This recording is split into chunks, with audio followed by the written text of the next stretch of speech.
103 degrees in Texas, -70 in Alaska. That is a 173-degree temperature difference across the United States, and it is about to snap like a rubber band. Right now, as you are watching this, a massive clash of air masses is building over the heart of America, and it is going to unleash severe thunderstorms, ice storms, flooding, and possibly tornadoes across more than 270 cities over the next 10 days. If you live anywhere between the Rockies and the East Coast, this video is your survival guide. Stay with me because at the 5-minute mark, I am going to reveal the exact day and hour that the most dangerous storms will hit, city by city. But first, drop a comment right now telling me where you are watching from, and I will personally make sure your city gets covered in tomorrow's update. Here's the deal. It is March 1st, 2026, the 60th day of the year, and we just entered meteorological spring. But Mother Nature did not get the memo.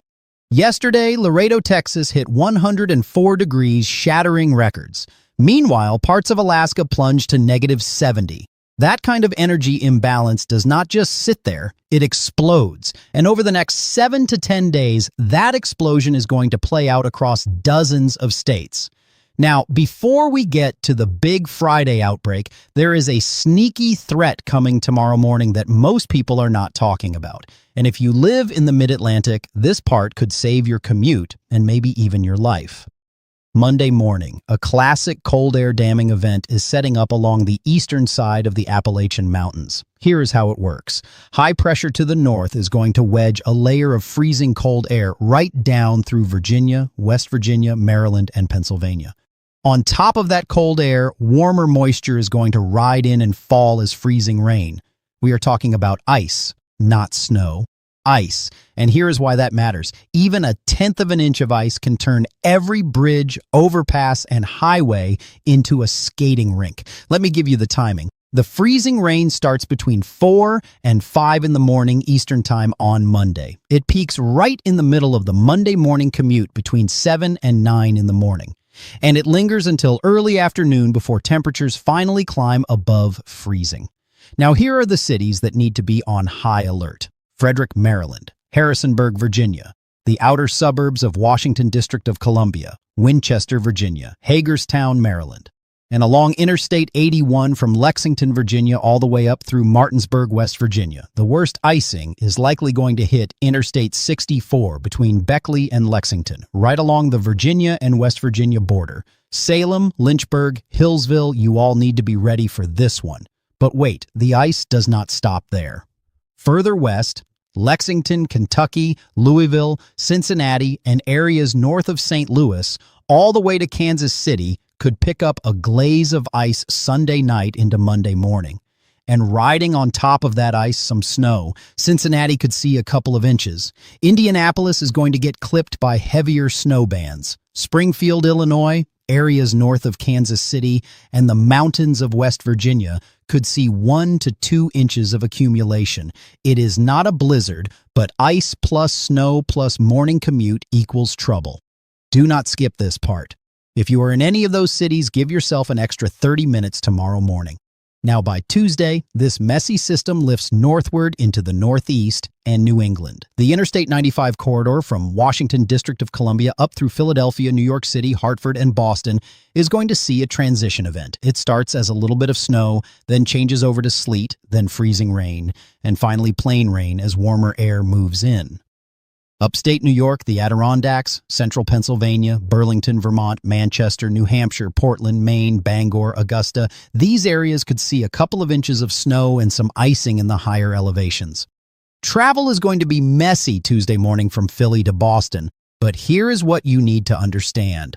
All of that, Monday's ice, Tuesday's snow, that is just the opening act. The real show starts Wednesday, and by Friday we could be looking at one of the most significant severe weather outbreaks of the young season. Do not miss what comes next. Wednesday, a disturbance drops into the southern plains and sparks thunderstorms across southeast Oklahoma and north central Texas. Tulsa, Dallas, Fort Worth, Oklahoma City. These cities are in the crosshairs. We are looking at moderate instability and enough wind shear to support organized storms. Hail and damaging winds are both on the table Wednesday afternoon into Wednesday evening. Storms fire between 2 and 3 in the afternoon Central Time and push east through the evening hours. Thursday, the activity spreads. Storms continue from East Texas through Arkansas into western Tennessee and northern Mississippi. Little Rock, Memphis, Jonesboro, Texarkana all need to be watching the sky Thursday. But here is the plot twist. Thursday is not even the main event. It is Friday, and this is the 5-minute promise. Here it is. Friday, March 7th into Saturday, March 8th is shaping up to be the most dangerous day of this entire sequence. The Storm Prediction Center has already issued a 15% probability of significant severe weather. They do not throw that number around lightly. The target zone runs from Waco north through Dallas, Fort Worth, Oklahoma City, Tulsa, all the way up to Springfield, Missouri, and Kansas City. We are talking about supercell thunderstorms capable of producing large hail, potentially baseball-sized, damaging winds over 70 miles per hour, and yes, tornadoes. Here is the Friday timing. Storms initiate between 1 and 3 in the afternoon Central Time along a dry line in western Oklahoma and north central Texas. By 5 in the evening, discrete supercells will be tracking northeast through the Dallas, Fort Worth metroplex and toward Tulsa. Between 7 and 11 at night is peak tornado risk as storms intensify after dark across eastern Oklahoma, northwest Arkansas, and southwest Missouri. Springfield, Joplin, Fayetteville, Fort Smith, Bentonville, this is your window of highest danger. By Saturday morning, the squall line pushes into the mid-Mississippi Valley. St. Louis, Little Rock, Memphis, Nashville, Paducah, Cape Girardeau, you pick up the tail end of this system with damaging wind gusts and heavy rain through the pre-dawn hours. And here's another thing nobody is talking about enough, the flooding. This is not just a one-day rain event. This is a 7-day siege of moisture. The persistent clash of warm Gulf air and cold Canadian air is going to create a conveyor belt of rainfall right through the center of the country. Over the next 7 days, 4 to 8 inches of rain is possible from Fort Smith, Arkansas, through Springfield, Missouri, up towards St. Louis, and east towards Cincinnati. Some pockets could exceed 8 inches. Dallas, Topeka, Columbus, areas south of Chicago, north of Nashville, east of Kansas City, west of Lexington, Kentucky, all of these areas are in the flood zone. Even if you are in a drought, 3 inches in a short period of time will cause flash flooding. Watch those creeks and streams. If you live in a low-lying area near a river or creek anywhere from Texas to Ohio, you need to have a plan this week. The Climate Prediction Center is showing above-average precipitation for the entire Midwest, the Southern Plains, the Upper Midwest, the Great Lakes, the Ohio Valley, and the Deep South. It is about to get extremely wet. Now, for those of you in the Southeast, here is your outlook. The Carolinas, Georgia, Florida, you are on the warm side of this pattern. Charlotte, Atlanta, Savannah, Jacksonville, Tampa, Miami, you are looking at beautiful spring weather through the middle of the week. Highs in the 70s and 80s. 83 in Nashville on Friday, 81 in Houston, 76 in Cincinnati, 61 in Chicago, 70 in Kansas City, 80 in Dallas, 80 in Columbia, Raleigh, and Richmond. Enjoy it. But know that the price of that warmth is the fuel for the storms. The warmer it gets, the more energy those Friday storms will have to work with. And for the West, here is what is happening. Cold air is building in the Rockies. By Friday and Saturday, snow returns to Utah, Colorado, Wyoming, parts of Nebraska and South Dakota, Denver, Salt Lake City, Cheyenne, Rapid City, Bismarck. You are looking at a significant winter storm as a deep trough digs into the western United States.